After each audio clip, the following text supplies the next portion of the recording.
maging alagad po ng ating Panginoong Kristo. Dahil sapagkat kasama po riyan yung mga temptation, pagsubok o impluensya ng mundo na maaaring maging hadlang sa mga tagasunod ni Kristo upang tayo ay patuloy na lumago. So yan po yung mga hadlang kapag po tayo ay humahayo. O madaling sabihin mga kapatid, sa madaling sabihin, kasama po diyan mga kapatid yung pagsasakripisyo ng ating buhay.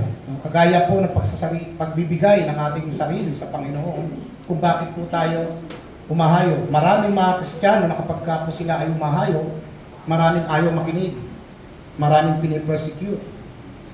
May gagawin pa ako. Magluluto pa ako ng pagkain ng mga anak ko. Maglalaba pa pala ako kapag ikaw ay nakikipag-usap sa kanila.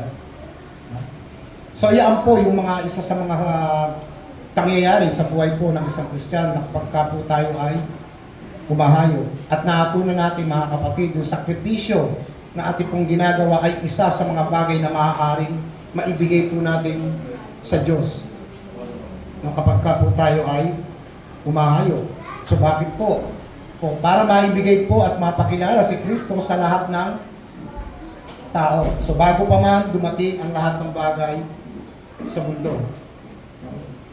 So ano po yung ibig sabihin ng mga kapatid? No? Tayo po ay humayo, pamalita ang salita ng Diyos sa ating mga anak, pamilya, kakilala o sa ampamang mga tao na malapit sa iyong buhay. No? Kung bakit po tayo kailangang magbahagi ng salita ng Diyos. No? Now, sa umaga pong ito, no, sa pag-aaral po natin mula po sa aklat ng Mateo, masasabi po natin na ang aklat po ng Mateo, itong 28, ay masasabi po natin the last chapter of the Gospel of Matthew. Yung huling bahagi ng kanyang sulat sa aklat po ng Mateo, huling kabanata ng Ebanghelyo ng Mateo. So, maaari din po nating tanungin ang bawat isa sa atin na kung bakit po tayo humahayo. So may kanya-kanya pong dahilan, especially sa mga churches. No, hindi ka hahayo ng walang dahilan. Hindi mo pupuntahan ang isang tao para ipahayag ang ebanghelyo na wala ka namang dahilan. So ang dahilan po natin dyan ay para po ipahayag ang salita ng Diyos. At pwede rin po natin tanungin kung bakit po inatasan ng ating Panginoong Kristo ang mga alagad na humayo at ipalaganap ang mabuting balita. So maraming dahilan kung bakit po tayo humahayo mga kapatid, no? Sapagkat ang ating pong layunin is to share the gospel sa iba. No, kung tutuusin, tapos na yung ating pinag-aralan, yun lang naman eh. No, ang mensahe ng paghayo. Pero sa umagang ito mga kapatid, meron po tayong dalawang bagay na malalaman kung bakit po kailangan humayo ang isang alagad ng ating Panginoong Kristo, no? Unang-una, ayon po sa Book of Luke, ang sabi po rito sa Lucas, ipangaral mo ang aking salita bilang mensahe ng pagsisisi upang sila'y mapatawad sa kanilang mga kasalanan. So makikita natin mga kapatid kung bakit po humahayo ang isang Kristiyano o isang alagad ni Kristo ay unang-una po dahil alam po natin na maraming mga tao ang mahuhulog sa apoy. Tama po? At kung bakit po natin binabalita ang ebanghelyo ng Panginoon ay dahil po alam po natin na maraming tao ang mamamatay na hindi napapatawad ang kanilang mga kasalanan. So yan po yung naging topic natin, no? Kuya Jomar, sa ating Bible study. Itinuro po sa kanila yan nung Thursday, kasama rin po yan sa amin po itinuro. So yun po ang isa sa mga reason kung bakit po kailangang humayo ang isang alagad ng ating Panginoon Kristo. It is sad to say mga kapatid, no, ito po yung katotohanan na kailangan po nating makita sa ating buhay. Ano po yun? Kung hindi po kayo hahayo, hindi nyo po ipamamalita ang salita ng ebanghelyo ng Panginoon, hindi po maliligtas o hindi po exempted ang inyong mga anak, ang inyong asawa, ang inyong pamilya, ang inyong mga kaibigan, ang inyong mga mahal sa buhay. So hindi po sila exempted. So kailangan po nating ibahagi ang salita ng Diyos sa ating mga mahal sa buhay, hindi lamang sa mga tao kung saan ka dinadala. Especially sa ating munang mga nasasakupan. kung ilang kayo sa loob ng inyong tahanan. So kailangan mong ibalita ang mensahe po ng kaligtasan ng ating Panginoong Kristo. Dahil unang-una po, ang masakit po dyan kapag ang ating pong mahal sa buhay ay nawala at hindi po natin nabahagian, ang masakit mga kapatid, mawawala sila na hindi napapatawad ang kanilang mga kasalanan. No, kaya po dito pa lamang po ipinapaalala po sa atin ang aklat ng Mateo na kailangan po ang isang lingkod ng Diyos ay humayo. Huwag po natin sarilinin yung ating pong natanggap. No? So meron pong mga dahilan mga kapatid kung bakit po tayo humahayo. No? So ang bawat layunin po ng tao, yung goal ng tao, ang layunin po ay ipahayag ang salita ng Diyos.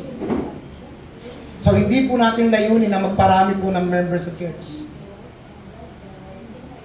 Bagamat ito'y bahagi lamang mga kapatid ng pagbabahagi ng salita ng Diyos upang madagdagan yung ating members, pero hindi po yun ang goal natin. Ang pagbabahagi po ng Ebanghelyo ng Diyos siya po ay nakaatas sa atin. Hindi lamang sa loob ng simbahan, maging sa labas ng simbahan. At kapag ikaw ay nagbabahagi, pagkatapos sasabihin mo, mission accomplished. Hindi po yun mga kapatid. Hindi po yun ang goal natin. Ang goal po natin is to share the gospel para po maraming maligtas. So yun po yung ating goal. Ngayon sa umagang ito mga kapatid, kung pinag-aaralan ko po yung aklat po ng Mateo, meron akong dalawang bagay na natutunan po rito sa Matthew 28. Na kung tayo po ang tatanungin, no, ano ho ba yung sa tingin ninyo na mensahe po ng aklat na ito? Ang unang-una pong dahilan kung bakit po tayo umahayo ay para po unang-una ay maraming maligtas. Pangalawang reason kung bakit po tayo umahayo, ang sabi po ng Panginoon, di ba? Therefore, go and make disciple. Hindi lamang nagbabahagi ka, Kuya Jerome, para maraming maligtas. Kung hindi nagbabahagi ka rin ng salita ng Diyos para magkaroon ka ng katuang, magkaroon tayo ng katuang sa pagpapalaganap ng Ebanghelyo ng Panginoon. Ang sabi ng Panginoon, gawin niyo silang mga alagad ko. It means ang taong ito, binabahagian mo ng salita hindi lamang para maligtas, kundi gamitin din siya sa pagbabahagi ng Ebanghelyo ng Panginoon. So yun po yung dalawang reason kung bakit po tayo humahayo. No? Para po makakita rin tayo ng katuang. Katulad po natin, ang sabi ng Biblia, di ba? We evangelize to save the lost. So yun po yung pinaka-main purpose po ng ating pong pagbabahagi. No? Pero ang layunin din na nakita natin sa kontekstong ito, mga kapatid, ay naghahanap din po tayo ng katulad natin sa espiritual na makakatulong natin upang ipalaganap ang salita ng Diyos. Sa mga ibang kapatiran, hindi na applicable sa atin. Kasi para lang yan sa mga 12 disciples eh. Eh kung para sa 12 disciples na ngayon, may hihinto na siya. Hindi na tayo dapat. Eh kasi tayo, nandito tayo sa 2 Timothy. No? Meron din sinasabi si Paul patungkol kay Timothy, di ba? Yung season and hour of season, ipahayag mo ang mabuting balita. Now the question is, sino ba ang alagad at ang mga hintil na kumikilala sa Diyos? Parehas lang naman silang alagad na kailangang humayo, ipangalan ang salita ng ating Panginoon. So hindi na po pinag-uusapan yung mga kapatid. Ang pinaka-importante po, yung tungkulin ng isang tinawag ni Kristo upang ibahagi, ipalaganap ang salita ng Diyos. Sapagkat kung hindi tatawagin ang bawat isa sa atin, tandaan po natin mga kapatid, hindi po lalakad ang Ebanghelyo ng Panginoon. Hindi kakalat ang salita ng Diyos sa mundo kung wala pong gagamitin ang ating Panginoon. So yun po yung ating mga dahilan, no? Para po makakita tayo ng mga taong katuang din natin sa pagpapalaganap ng Ebanghelyo ng pagsisisi. So bakit po natin nalaman yun at paano po natin nalaman yun? No? Ang sabi po sa Mateo 28 and verse 19, humayo kayo sa lahat ng mga lahi at gawin silang mga alagad ko. In English, therefore go and make disciples of all nations. So ang ibig sabihin po ng evangelism ay hindi lamang para magbigay ka ng salita ng Diyos.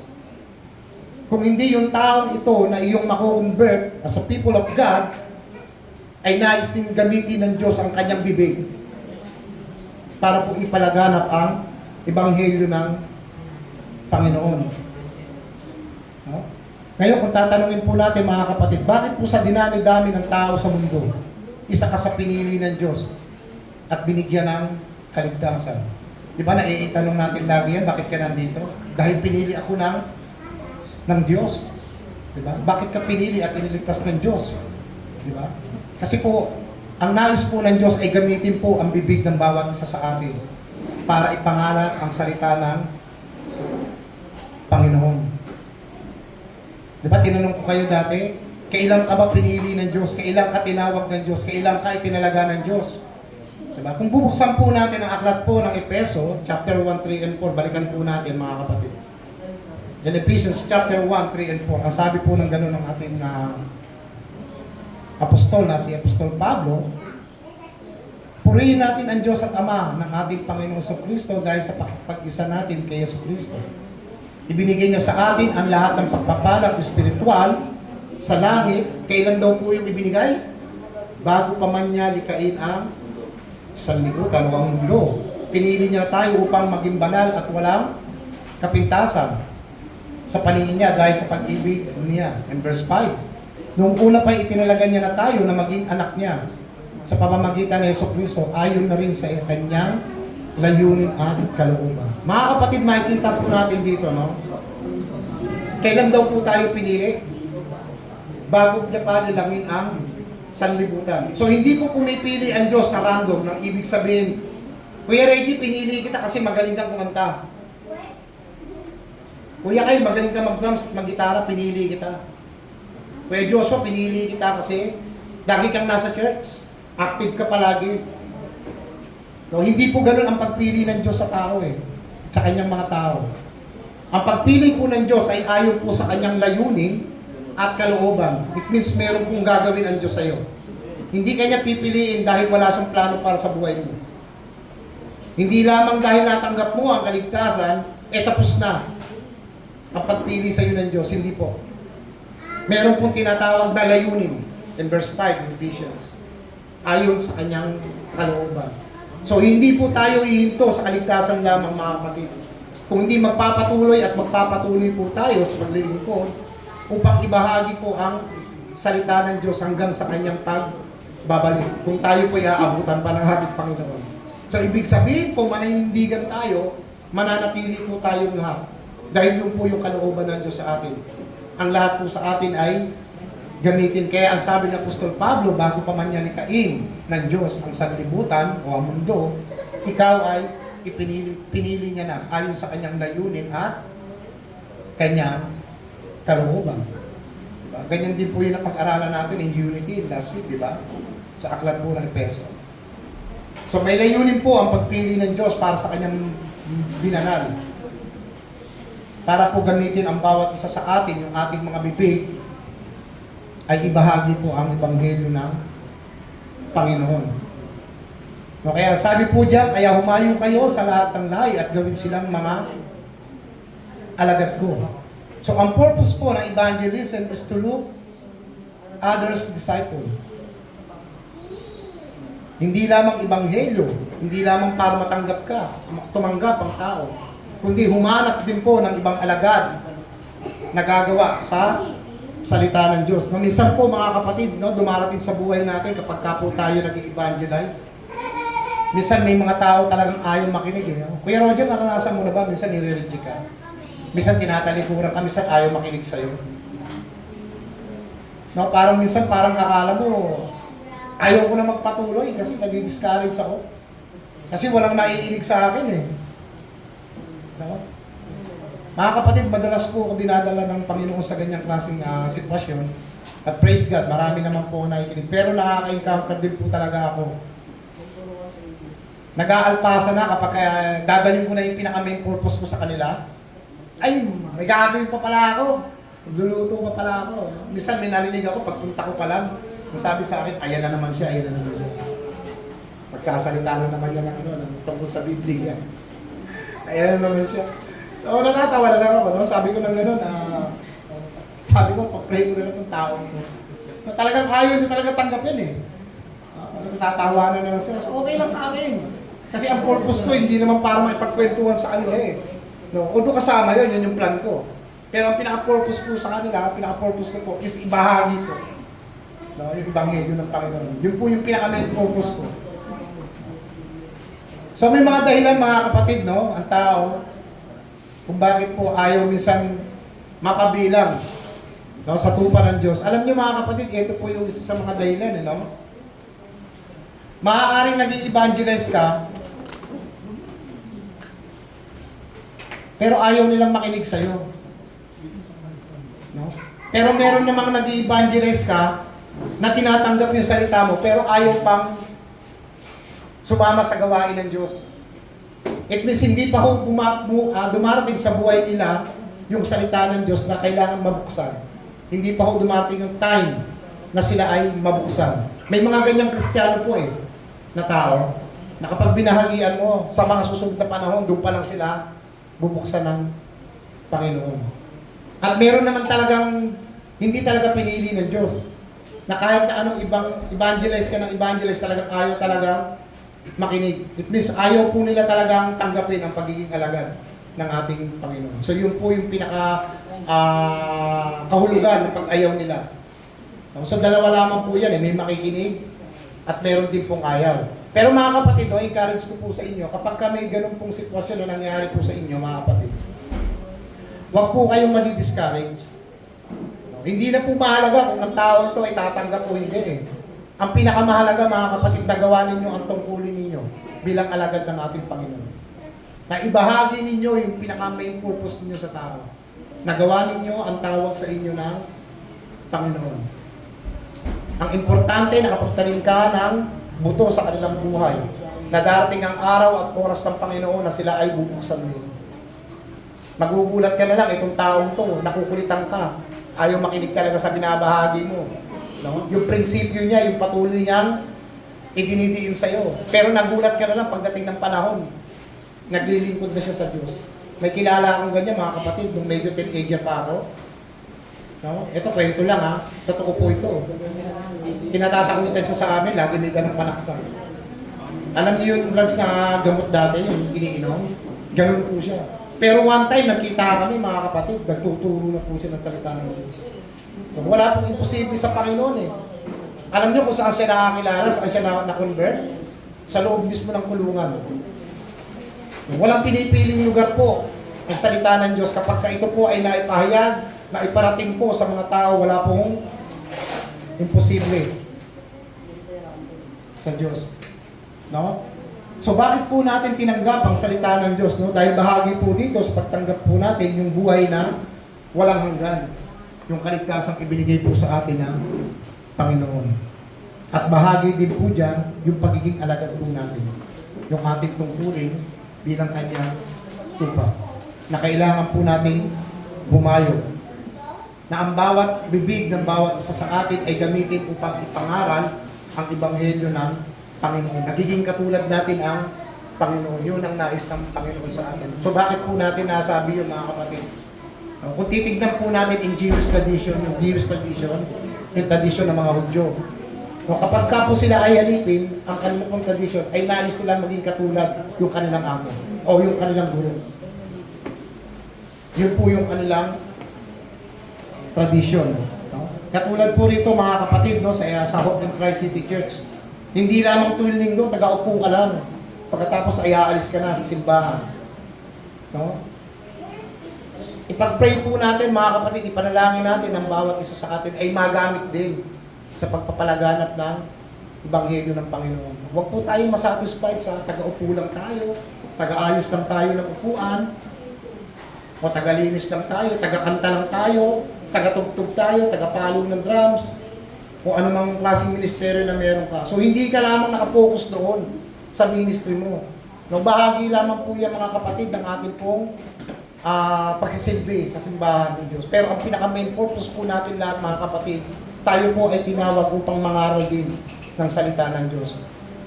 No? Wag po tayong, dito lang ako sa church uupo lang ako. And every Sunday, kakanta lang ako, tugtog ako, kung ano ipapagawa ng church, doon lang ako.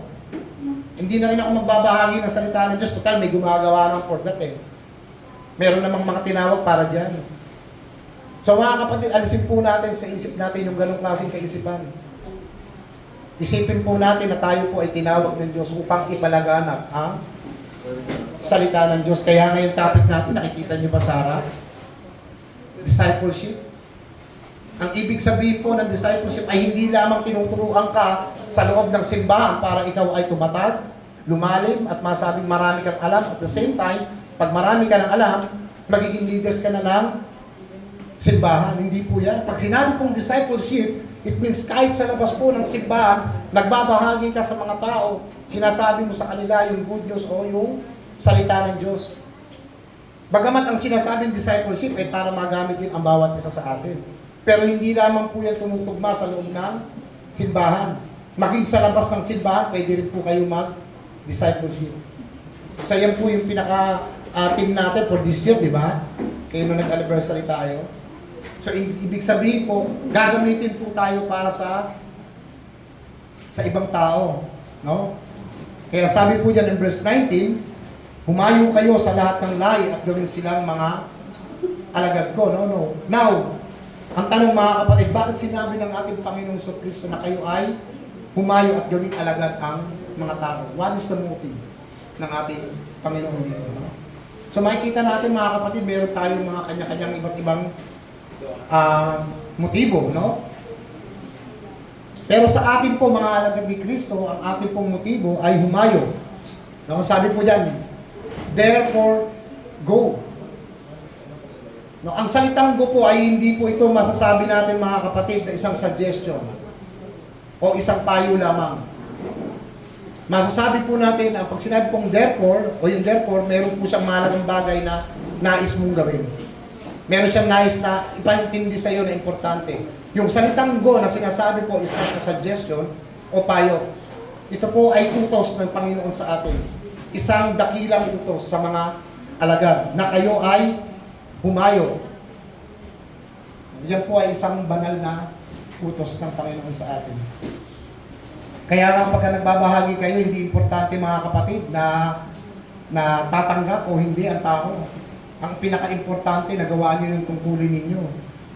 Bakit po? Dahil yun po ang trabaho ng church, ng simbahan ng ating Panginoon. Sino ba ang simbahan ng ating Panginoon? Tayong lahat. Hindi po ito. Ang simbahan po ay kayo. Yun po ang pinaka-purpose ng Panginoon sa atin. Go! Isa po yung matinding utos, mga kapatid, no?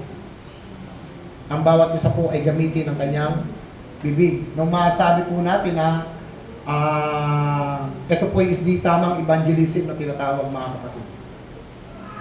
Minsan marami ang nagsasabi na, Pastor, Kuya, nag-evangelize ako. Ang dami kong nadala sa church. Kaya napuno yung simbahan kasi nag-invite ako eh. Diba? Pastor? Yan yung evangelism, Pastor. Hindi po evangelism ang tawag doon, mga kapatid. Linawin po natin. Ang tawag po diyan is invitation to church. Ang evangelize po, kunyari, meron kang in-invite na isang tao. Doon pa lamang po sa lugar na pinagmimitan yung dalawa, ibinabahagi mo na po yung good news. Ibinabahagi mo na sa kanya yung salita ng Diyos. That's the evangelism, mga kapatid. Yung invitation to church, maaaring bahagi lamang to, mga strategy ng isang simbahan para marami rin makapakinig sa salita ng Diyos. Pero it's not evangelism, invitation to church. Yun po yung nililinaw natin, mga kapatid, no? So, kunyari, nag-imbita ka ng isang hindi mananampalataya, dinala mo sa loob ng simbahan. So, may tendency yan, mga kapatid, na mga out of place po yan. Kasi hindi niya alam yung layunin kung bakit siya nandun. Kasi ang sinabi mo lang, ating ka para makapakinig sa salita ng Diyos. Pero kung doon pa lang po, ibinabahagi mo na yung good news o yung salita ng Diyos, pagdating na sa church, hindi na po siya maninibago. Kasi alam niya na yung gagawin niya. Narinig niya na yung dapat pakinggan na pinaka-importante sa buhay niya. So, kaya mga kapatid, pagka po tayo nag-i-invite, hindi ko naman po sinasabing masama ang pag-i-invite. Nililiwanag lang po natin yung salitang evangelism. Di ba? Ang ating Panginoong Hesukristo ay humahayo, wala naman siyang kaparaanan. Wala siyang method, wala siyang any activities, di ba? Ang ginagawa lang ng Panginoon, mangaral ng mangaral, mangaral ng mangaral, mangaral. Pero wala kang maririnig na go to church. Come to church. Nangangaral lang po ng nangangaral ang ating Panginoon, no? So yun po yung dapat nating ginagawa kapag po tayo ay humahayo. Naalala ko yung isang example dyan eh. Nung time na nagpa-practice ako ng music natin, may lumapit sa akin ng ibang churches, mga kabataan. No? Ang tingin ko, mga kasing edad ata ni itong kapatid natin. O sila... Mas bata pa kila kila Eman kila Kyle mas bata. Sabi sa akin, Kuya, ang ganda ng gitara mo Les Paul yung ginagamit ko. Alam niya nasa music ministry ata sila. Ang sabi sa akin, Kuya, invite ka namin saan po? Sa Sabado. Meron po kaming evangelism. Sabi ko, sa Sabado pa? Paano kung gusto kong maligtas ngayon? Ano bang kaparaanan ang dapat kong gawin? Ibig sabihin, sa Sabado pa ako maliligtas. Diba? Sabi ko, dapat kayo naghahanda rin kayo. Pagpunta nyo sa isang bahay, dapat ibinabahagi nyo na po ang ebanghelyo ng Panginoon. So, madaling salita, mga kapatid, hindi ako nagyayabang, ito po experience ko personally. Baliktad ang naging sitwasyon, ako po ang nagbahagi sa kanila. Bandang huli, Kuya, babalikan na lang po namin, tatawagin po namin yung aming mga head para makausap. Hindi mo kailangan sila Ang kailangan ko yung sasabihin niyo sa akin. Halimbawa, hindi ako mananampalataya. Kailangan ko ng maligtas. Dahil naliwanagan ako sa sinabi mo It means sa Sabado pa ako maliligtas. Dahil meron kayong evangelism online. Kasi online, makikinig lang daw ako. No, mga kapatid, that's wrong. Mali po yan na interpretasyon ng evangelism. Dapat on the spot, binabahagi mo na po sa kanya. No? Now, kung titignan po natin, mga kapatid, yung sinabi po ng ating Panginoong Jesucristo in Matthew 28, na ang sabi niya sa mga kanyang mga alagad, kaya't humayo kayo. Yung kanya pong sinabi na humayo, ay natupad po yan mula po sa aklat ng mga gawa. Nabuksan po natin yung Acts chapter 2, verse 36 to 37. No, ito po yung panahon na nangangaral po si Pedro. Ang sabi po sa aklat ng mga gawa, chapter 2, verse 36 to 37, ang sabi po dito, kaya ngayon dapat talagang malaman ng lahat ng Israelita na itong si Jesus na ipinako ninyo sa krus ang itinalaga ng Diyos ng Panginoon. Na Panginoon at Mesiyas. Nang marinig iyon ng mga tao, tumago sa kanilang puso, kaya ang sinabi nila kay Pedro at sa ibang mga apostol, mga kapatid, ano ang dapat namin gawin? So makikita natin, nagtatanong yung mga tao, ano ba yung dapat namin gawin? So ano yung tumago sa kanilang puso at isipan na sinabi ng mga alagad sa kanila? No? Pero wala po kayong mababasa doon na come to church. Walang invitation to church ang sinasabi po si Pedro doon. No? Nabuksan uli natin po sa Acts chapter 3, verse 12 to 19. Medyo mahaba po ito. Tignan po natin kung ano po yung tinatanong nila na dapat nilang gawin na pumasok o tumago sa kanilang puso at isipan. In Acts chapter 3, verse 12 to 19. Pagkakita ni Pedro sa mga tao, sinabi niya sa kanila, mga kapwa ko Israelita, bakit kayo namangha sa pangyayari ito? Bakit niyo kami tinitignan na para bang napalakad namin ang taong ito dahil sa sarili naming kapangyarihan o kabanalan? Ang Diyos ang ating mga ninunong sina Abraham, Isaac at Jacob ang siyang gumawa nito upang luwalhatiin ang kanyang lingkod na si Jesus. Ang Jesus na ito ay sinakdan at itinakwil ninyo sa harapan ni Pilato kahit napagpasyahan na siya ay pakawalan niya. In verse 14, siya ang banal at matuwid, ngunit itinakwil ninyo siya at sa halip mas pinili pa ninyong hilingin na pakawalan ang isang mamamatay tao. Pinatay ninyo ang nagbibigay ng buhay, ngunit binuhay siyang muli ng Diyos. Kami ay saksi sa muli niyang pagkabuhay. In verse 16, ang pananampalataya sa pangalan ni Jesus ang siya nagpalakas sa taong ito, na inyong nakikita at nakikilala. Kayo rin ay mga saksi na gumaling siya. Ang pananampalataya kay Jesus ang nagpagaling sa kanya ng ganap gaya ng nakikita ninyo ngayon.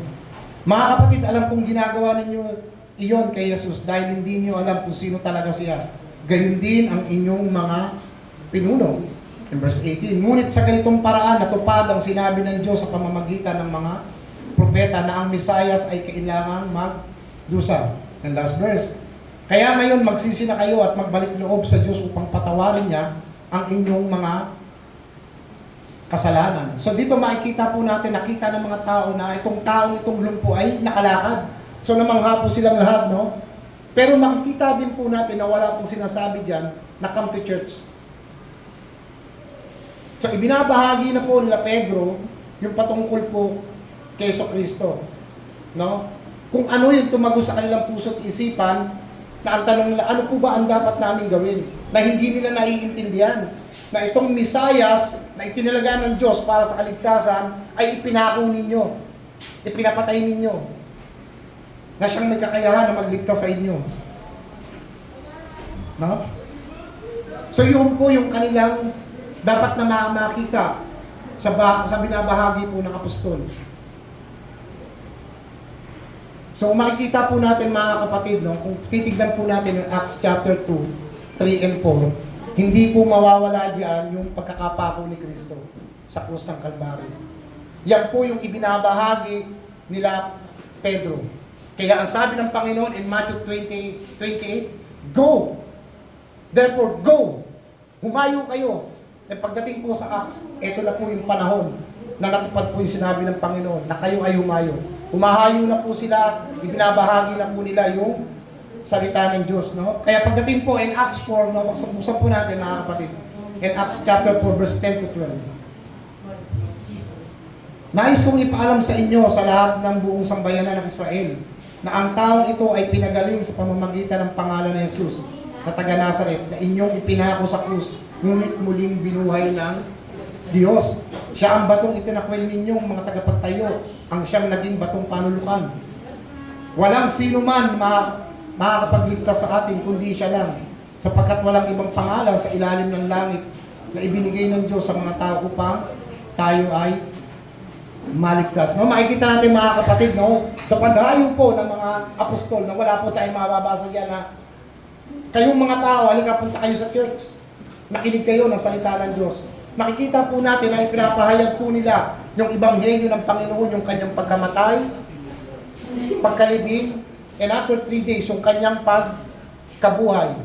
Now, that's example of evangelism, mga kapatid.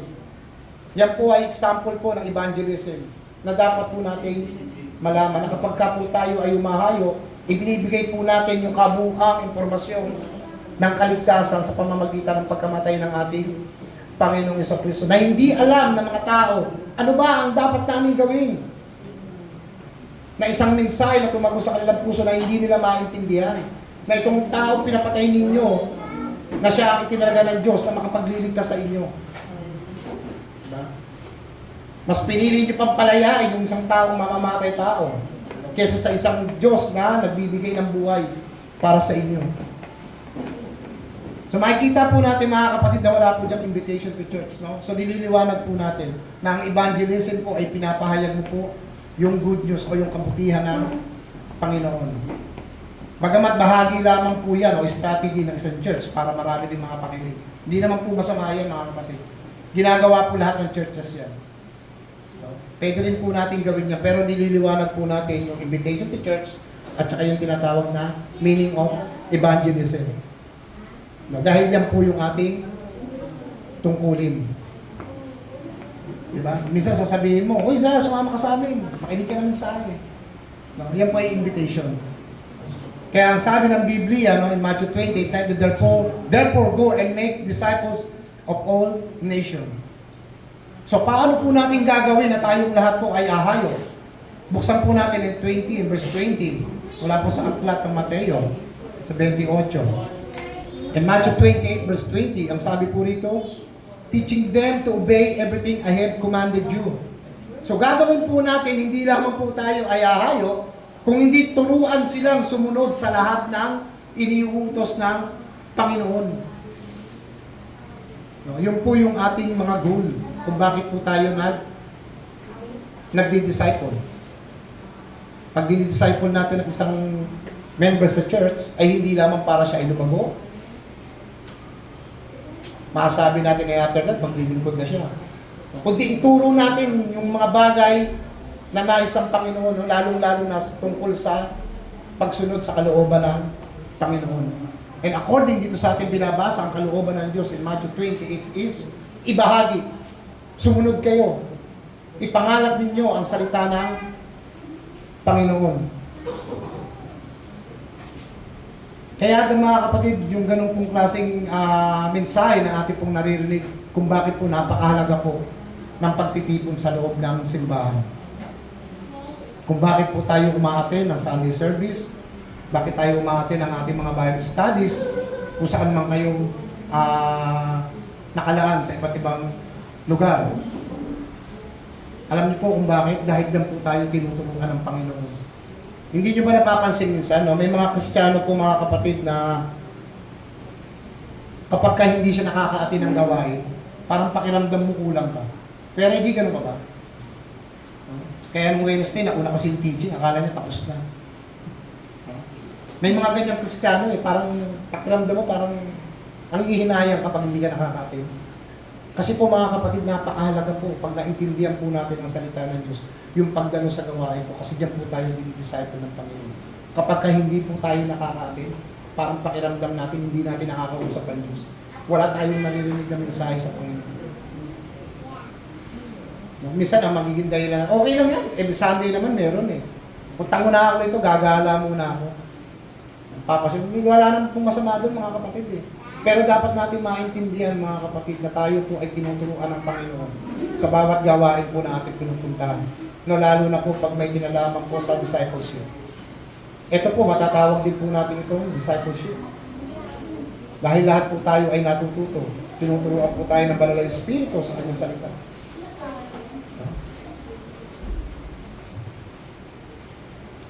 Kaya bilang mga alagad ni Kristo, hindi po natin magagawa mga kapatid na humayo kung wala po ang salita ng Diyos sa ating buhay.